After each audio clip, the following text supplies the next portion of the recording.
Today on this crossover of Ducks and Hoosiers, we're getting you so outrageously ready for the Peach Bowl. Goins, are you ready to roll? Hoosiers! Boo.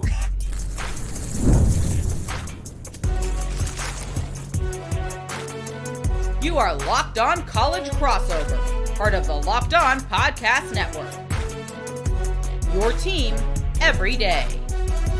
Yes, it is that time once again for a crossover edition of Locked On Ducks. I'm Spencer McLaughlin, and Locked On Hoosiers, he is Jacob Goins. As part of the Locked On Podcast Network, your team every day, the number one sports podcast network out there. We thank you all so much for tuning in, helping make that the case, especially our everydayers. All the matchups, all the things you need to know, keys to victory for both teams, and predictions. On today's show, which is brought to you by our friends at FanDuel, the college football playoff is here, and FanDuel's the best place to get into the action all playoff long. So visit FanDuel.com to get your college football playoff profit boosts every game day. And this show is airing on that very game day. Yes. Goins, Oregon, Indiana, finally here.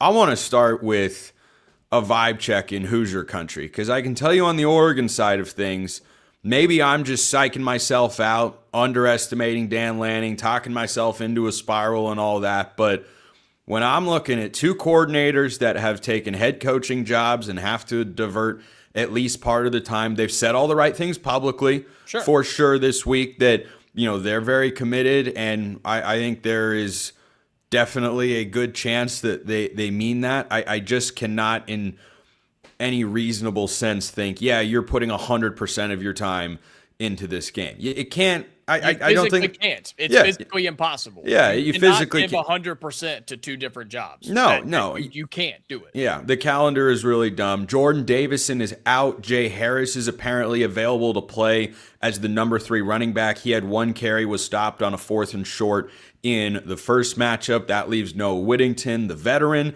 who's kind of an Indiana type, not a super highly recruited guy, 6th year of college football this season, and De'Aaron Hill, the true freshman. That's, of course, at the opposite end of the spectrum. So, frankly, in my head goings, I'm kind of sitting here going, man, I don't love the vibes going into this game. Oregon went into the 2014 national championship against Ohio State, down a key player, Darren Carrington, who was their best receiver, and they struggled with drops and lost the game. How are the Hoosiers feeling going into the Peach Bowl?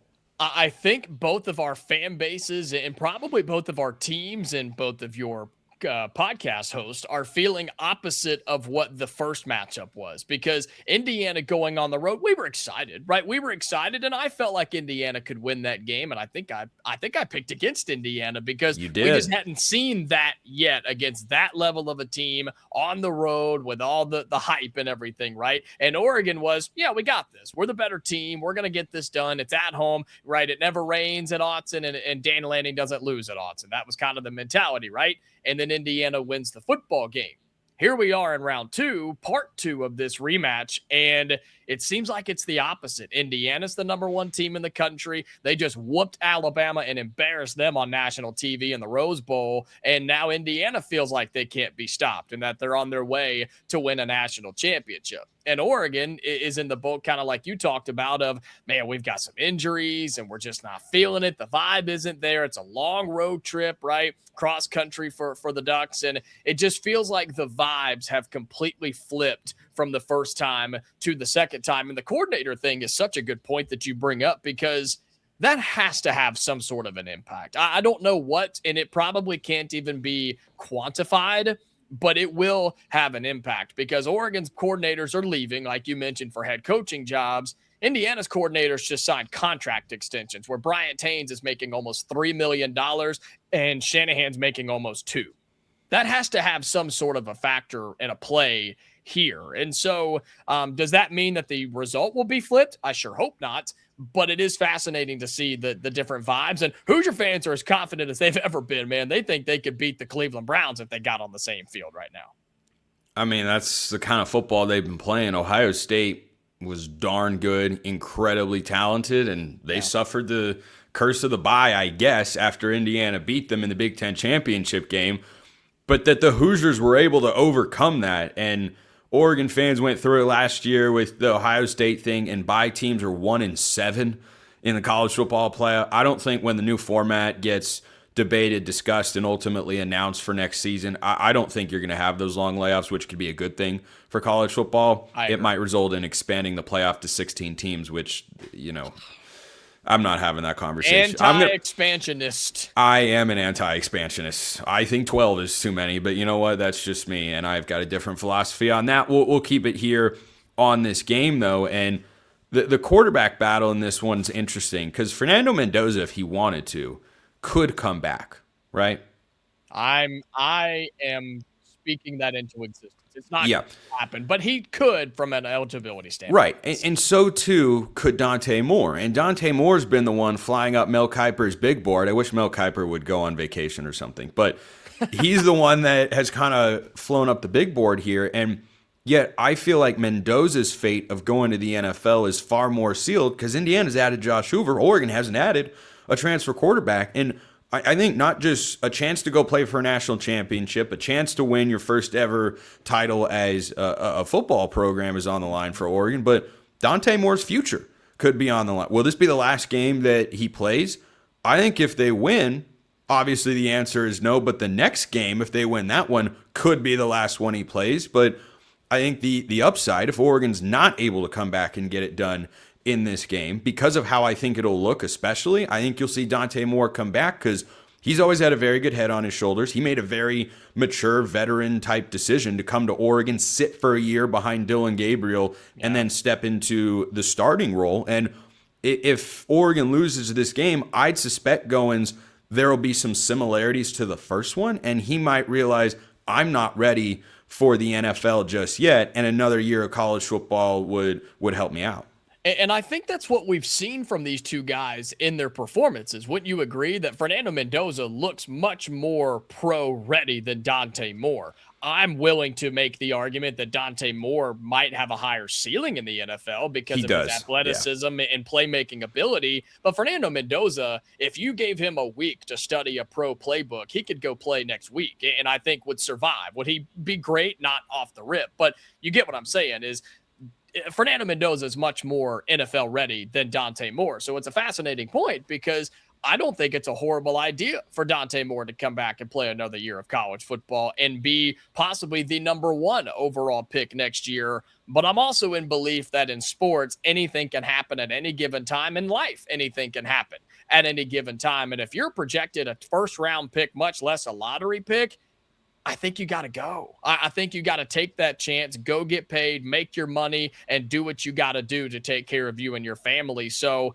in this game in particular, I do think it's an offensive struggle. I've said that all week long. I think it's a low-scoring game. I think defenses are having a great time in this one, and that means Dante Moore struggles, and maybe Fernando Mendoza does too, but I bet on the better quarterback right now, and that's Fernando Mendoza in my opinion.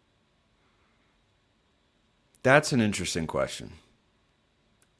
Because I think the best game for Dante Moore looks better and is statistically better than the best game for Mendoza in this matchup. I think the worst game between the two is Dante Moore if he has a subpar performance. Does that make sense? Like Dante Moore, of the two, I think Moore is more likely to throw for 300 yards than Mendoza. That's not to say that I think it's really possible because I'm with you. And it's kind of crazy to talk about how you've got 2 future top 5 picks at quarterback in this game. Mm-hmm. And I actually don't think either team is going to get to 20 points. I've got my score prediction, and I'll drop it later on the episode, of course. But I think that's a testament to the scheme that Bryant Haynes is running, the talent that they've got, and also the way this Oregon defense has been built and developed. And they have got so much talent all over the field. And, oh, by the way, they showed in the last game that they can make adjustments and improve from areas where they've struggled in the past. When they didn't do well against tempo at the end of last year, Texas Tech tried it, and they were ready for it immediately. And I think that what Oregon's defense has done, I've got so much confidence in that side of the ball. But I think it's more likely Oregon wins this game with defense and special teams than it is they win it with their offense, because I just trust Indiana's defense. Yeah, and I know we got to get to break, and we'll talk more about this in the next segment, but I think the floors of these two quarterbacks is worse for Dante Moore, and that's worse for Oregon rather than Fernando Mendoza. What I mean by that is if Dante Moore has a mediocre to below average game, Oregon loses the football game. But if Fernando Mendoza has a mediocre to below average game, I still think Indiana can find ways to win because of the defense, because of running the football, which I know Oregon does as well, but injuries are stacking up for them. That's the difference for me. If both of these quarterbacks come out and light it up, then all bets are off and we'll see who wins, because I don't expect that to happen. But the quarterback matchup is just so intriguing to me. Yeah, it definitely is. We're going to dive more into the matchups that will define this game, player v. player. I tell you the one I'm most excited about. Or at least I will right after this. First, this episode brought to you by Rugi at Ready. Let's talk about something most men don't bring up, but absolutely should. Stress from work, money, life. It doesn't just switch off at night. And when it shows up at the worst possible time, Rugi at Ready is designed to help you take back control. Rugi at Ready is a next-generation prescription treatment created to support both the brain and the body so you can feel present, confident, and ready when the moment matters. Rugi at Ready combines 3 clinically proven ingredients in one mint that dissolves under your tongue so it absorbs fast. It's easy to understand why over 150,000 men have already made the switch, and now you can too. If you've been thinking about taking the next step, now's the time. Head to rugiet.com/lockedoncollege. That's rugiet.com/lockedoncollege to get 15% off your first order. But it's for a limited time, so you've got to act now. Rugi at Ready. Feel present, feel confident, feel ready. Check them out at rugiet.com/lockedoncollege. Goins, my favorite matchup individually in this game that is going to be huge is Elijah Sarratt against Brandon Finney. And that's a matchup that in the first game definitely went Sarratt's way. And Brandon Finney has been tried a lot more since then. You know, he certainly had a bit of a down game against USC relative to what he's done this year, but he's coming off probably the best game an Oregon true freshman defender has ever had in a college football playoff game, with 2 interceptions, a fumble recovery, and 5 total tackles, and was the defensive MVP of that game, of course. So I think that matchup is fascinating. I think it is going to be a battle between 2 future NFL guys. One's more experienced than the other, and this is where coaching really comes into play, and that word development comes into play. How do you progress as a position coach your players from the first matchup where Sarratt got the better of him, had, what was it, 8 for 120? He wasn't 121, yeah, and the touchdown was against Ifeoma Badegwu, offensive pass interference, but which is, by the way, a non-zero thing to watch in this game is how it gets official. Brandon Finney is a very physical corner. The Indiana receivers are also very big, physical bodies, and how it gets official, that's something to watch for. But you know, I feel like on some third down and longs, like there was a third down where Brandon Finney got credited with a pass breakup, and it was it was a breakup of a little handsy there. But with how good Indiana's been with situational football this year, I think we're going to see that matchup in a couple big third or maybe fourth downs.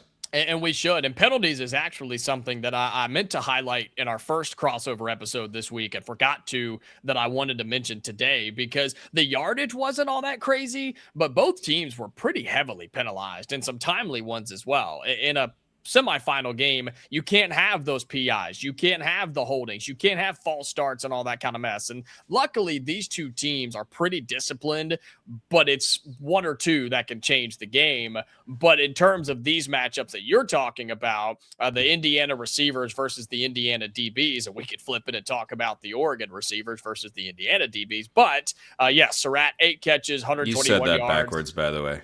Did I? You said Indiana receivers against the Indiana DBs. Or we could flip it around and talk about the Oregon receivers against the Indiana DBs. I guess Indiana's secondary is just playing the entire game. They're so damn good that they're playing the whole game. They're playing the whole game. They're going to change jerseys like it's a Little League game where one team doesn't have enough players. And, I mean, Oregon could probably use some of Indiana's secondary guys as depth pieces right now. All-time offense, baby. All-time offense. All-time offense. We've been there. We've been there. Oh, we've all been there. It's been a long week. You know what I'm trying to say say there. The Indiana receivers were good in the first game, but it was only 2 of them. That's how many receivers, true wide receivers, caught passes the first time. Elijah Sarratt and Omar Cooper. The other 2 were a running back and a tight end. I expect that to be a little bit different the second time around because Charlie Becker has now emerged as a very talented receiver, one that was not buried on the depth chart, just was kind of overshadowed. And now with some of those games where Sarratt was out for a couple of weeks, he emerged and has some incredible catches. I expect him to get some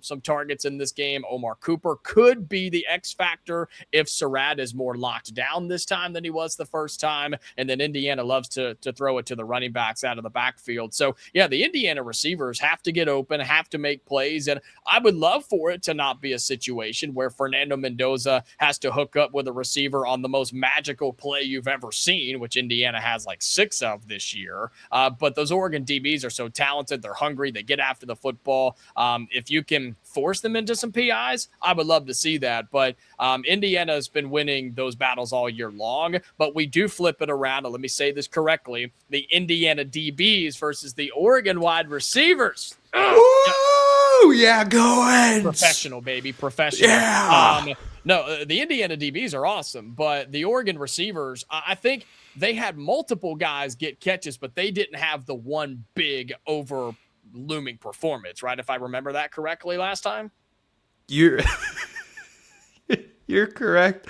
Did you just catch yourself from saying one big over looming play and then remember the Malik Benson touch? Okay, I thought in real time you were about to say that.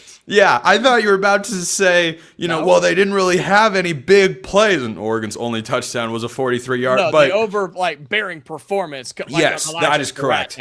That's correct. And Evan Stewart is not returning for this game, but you'll have Gary Bryant, you'll have DeCorian Moore out there, and I think we're going to see a lot of Jamari Johnson, Kenyon Sadiq in this game because I think Kenyon Sadiq is going to line up a decent amount in the backfield, given that.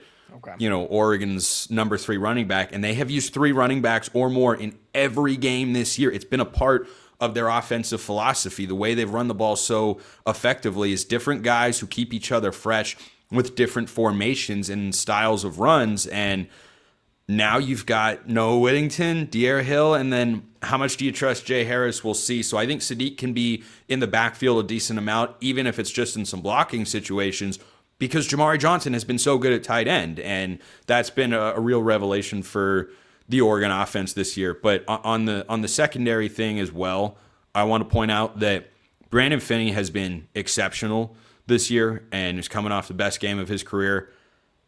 The other cornerback slot has been up and down. And look, I'm someone that thinks Ife Obadegwu should just be the second corner. The coaching staff does not see it that way. Obviously, they've got more information than I do, but from what we're able to see, Theron Johnson is usually the weakest link on the entire defense when he's on the field. And I guess you can make the case that if he is when he's out there, I just think, and PFF agrees that if he's a better player, but if I'm Fernando Mendoza, I don't know how, when you've got 2 NFL receivers out there, I don't know how much I'm throwing at Brandon Finney. I don't think that I really need to. Yeah. In the biggest moment when it was 3rd down and goal, again, yes, it was OPI, but who'd they go at? They went at Ife instead of Brandon Finney. Yep. I think that's something you're going to see a lot, and I'm curious to see the coordinator chess match of how often do you take Elijah Sarratt and put him away from where Finney is lining up, because Oregon's going to keep their corners on the respective side of the field. Finney plays what's the defense's right and the offense's left. Yeah, and that's what this game comes down to, because the opportunities in a defensive breakdown, they're just not going to happen very often on either side here. And so can both quarterbacks, can both coordinators, can both offenses take what the defense gives them? And we say that all the time, and you hear people say it. It's kind of overused at times. But when you start talking big games like this, where there's so many matchups that are almost a wash, it really does come down to that, I think, Spencer, to where, all right, if the defense is playing soft a little bit, dump it down underneath and see if you can get some yards after catch. If they're going to lighten the box, run it at them and see what happens. That is what this game will be. You said it, the coordinator chess match between Indiana and Oregon. It's fascinating. I can't wait to see it. And the team that takes advantage of the few mistakes from the other team and take what the defense gives you offensively, that team's going to walk away with a win and play for a national title. When we get back, we've got our keys to the game. We've got our predictions for the Peach Bowl semifinal. That's coming up next.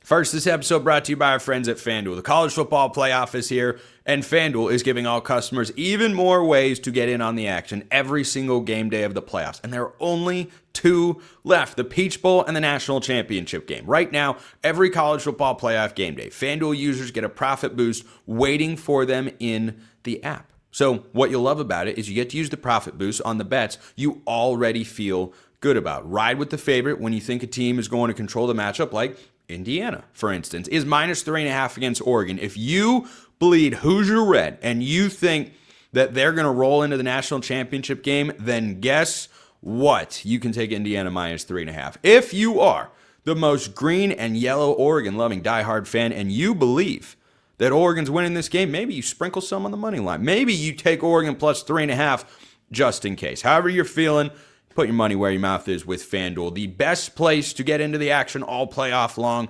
Visit FanDuel.com to get your college football playoff profit boosts every game day. Check them out at FanDuel.com. Keys to victory, and then we'll make our predictions. Goins, I'll start, and you can kind of respond to each of the keys and how you feel Indiana can handle it or how it matches up. Number 1 key, Oregon has to keep Dante Moore upright. I just do not think you can go through another game kind of like you did against Texas Tech in the first quarter when the D-line was having so much success and then the offensive line settled down in protection. But you can't be sacked 6 times and expect to win the football game. How Oregon handles the pressure schemes from Bryant Haynes and the Hoosiers defense is going to be, I think, the most important thing, because it cannot just create negative plays, cancel drives, keep you off the scoreboard, maybe even force a turnover or 2. It can also prevent Dante Moore, as it did in the first game, from settling in and being in a rhythm. So even when you've made the right play calls and guys do beat their defenders and get open, if Dante Moore can't see him or throw him the ball, well, it doesn't really matter a whole lot because he's got to be able to settle in, know what he's looking at. So that to me is key number 1. And key number 2 is Oregon has to score points in the red zone. I don't care whether it is a field goal or a touchdown necessarily. Obviously, you've got to be able to convert it into 7 points, but Oregon's red zone offense in their biggest games this year just has not been very good outside of USC. I mean, you go to the Washington game, they kept going up and down the field, and they stalled out, settled for field goals. They won the game with defense and special teams. The Indiana game, they didn't really get down the field a whole heck of a lot, but the stalling of drives was just, it was a problem. And that can't happen in this game because I do think points are going to be at a premium. And key number 3, I could have gone a lot of different directions with this one going, but I did come back to Old Faithful in a huge matchup in the Big Ten. Win the rushing battle. That doesn't mean you have to run the ball a lot, but you got to win the rushing battle. And specifically, Oregon has been a pretty poor defense this year on 3rd and 4th and short. Quarterback run, halfback run. They got to stop against Texas Tech. Jaden Kennedy made a great play.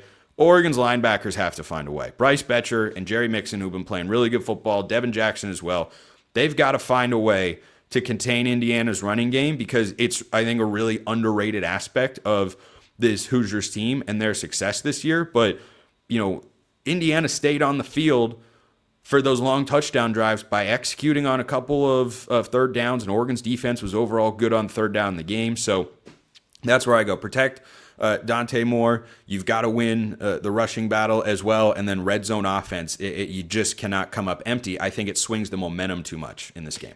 Yeah, it's funny because some of my keys align with what you're talking about, because offensively for Indiana, that was mine, is lean on the run game. Not necessarily dominate it, but lean on it, rely on it. Remember that you have that tool in your belt, because the running back duo of Roman Hemby and Kalon Black, even though we're in the college football playoff semifinals, it still doesn't get talked about enough, in my opinion, because of how good those guys are running between the tackles, bouncing outside, coming in motion, and then even in the pass game as well. Like I mentioned earlier, Roman Hemby is the running back target for Fernando Mendoza through the air. Lean on your run game. This doesn't need to be a situation where Fernando Mendoza throws the football 35, 40 times. There are very few games where he does that. He threw it 31 times last time against Oregon. And Fernando Mendoza is good, but it's like changing lanes in traffic, Spencer. The more times you change lanes, the more chance you have to wreck your car. Same way with throwing the football against a talented Oregon defense. The more times you put it in the air, the better chance you're giving them to make a play and flip the game on its head. And so I think Indiana needs to lean on the run game, both running backs, even if Oregon stops it early. Keep going, keep doing it, wear them down, because the Indiana offensive line has been playing its best all season long. And then defensively for Indiana, you talked about protecting Dante Moore. I'm saying confuse Dante Moore for the Hoosiers. You're going to get after him and you're going to get home, because Indiana's too talented up front. Even without Stephen Daly, still sacked Ty Simpson 3 times in the Rose Bowl, but just keep him on his toes. Show different looks. The word you used was schematics and scheme.